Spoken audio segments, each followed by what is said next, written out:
Hello! And today I would like to ask everybody what the heck makes a good RPG?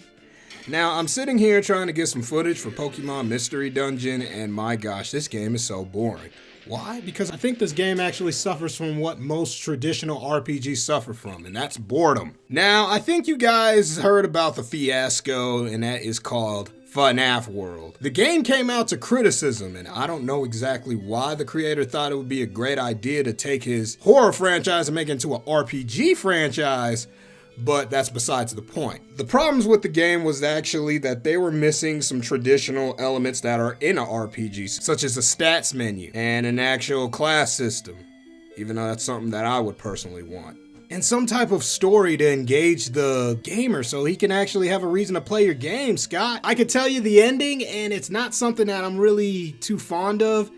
It just broke the wall, and I think he was just trying to be, cute and whatnot and clever, but it just came off as just very lazy and dry. And that's what this game feels like. It feels dry, boring, and actually it's disappointing because you can see that with limited resources, darkness, and, a lot of just jump scares, Scott Cawthon can make a lot of good games. But when it comes down to actually making games the traditional way, his flaws are clearly showing. And that's why I don't really want to judge this game too much because, well, he already took it off of Steam, gave a big apology letter to everyone saying, oh my gosh, I didn't feel that this game was ready to be released, but I released it anyway. The thing is, I'll talk more about this game when it actually does come out, and it's technically not a FNAF game, even though it has FNAF characters, but that's exactly what it is. It's an RPG game with FNAF characters. But there are a lot of problems with this game. Just by looking at the game with the first glance, I can already say I do not want to play it. All right, I watched Joel from Vinesauce or Vsauce or whatever those live streaming cats are named. He did a live stream of FNAF World, and my gosh, he was doing his best to make the game interesting, but it was not him. It was the game. And what the game suffered from, and this is what I see most RPGs suffering from, you hit them and they hit you syndrome.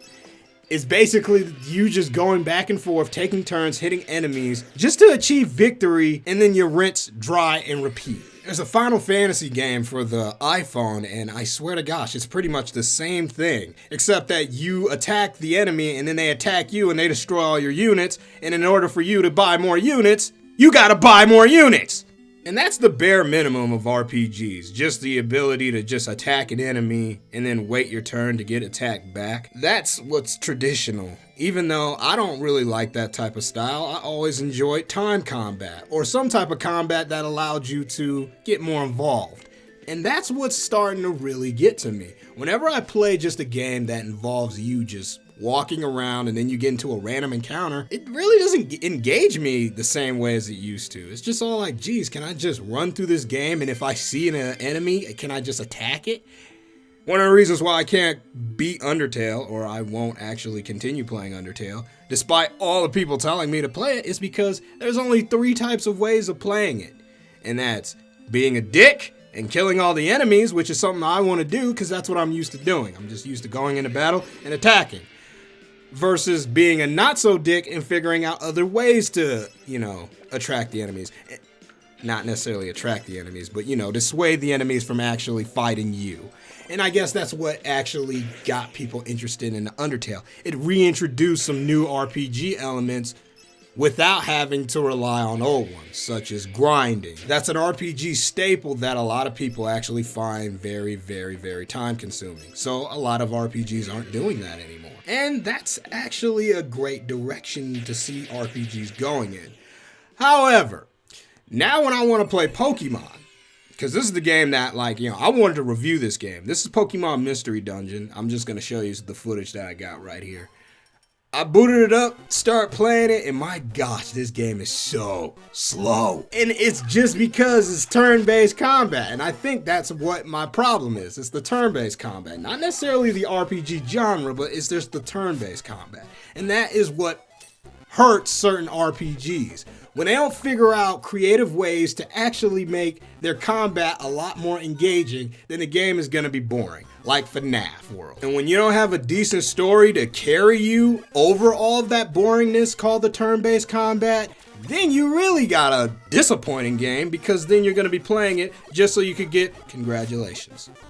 You beat the story. Now, a good example of an RPG that has a very engaging story and engaging freaking combat and gameplay, and that's Mother 3. And I know some people are probably going to be like, yeah, I love Mother 3. And then some people are going to be all like, really? Fucking Mother 3? That's so typical. Well, I beat the fucking game in one day. As soon as I booted it up, like, I couldn't put it down. Like, I had the freaking strategy guide right on my laptop, and I just read through it because it was in Japanese, and that's how I got through it. This is way before the translation, by the way. And just because the freaking combat was great, it's timed by actually the music of the enemies, of their hearts. And you had to figure that out, sometimes just by with either your rhythm, or you can hypnotize the enemies, and it slows it down so you can actually hear it. So that's why I'm just all like, that is cool to me. That is what makes RPGs, like, you know, different. Make them more unique, not traditional. And I guess that's what we're trying to go away from nowadays. And that's why I wanted to ask you guys, what makes an RPG great? Because certain things nowadays don't make RPGs great, such as grinding. So what is it to you? To me, I think it's having amazing combat that's really engaging, because then after that, you would have a game like Kingdom Hearts, and that's basically an RPG, but the fucking gameplay is amazing. It has the stupidest story, but a great fucking game. It's so fun.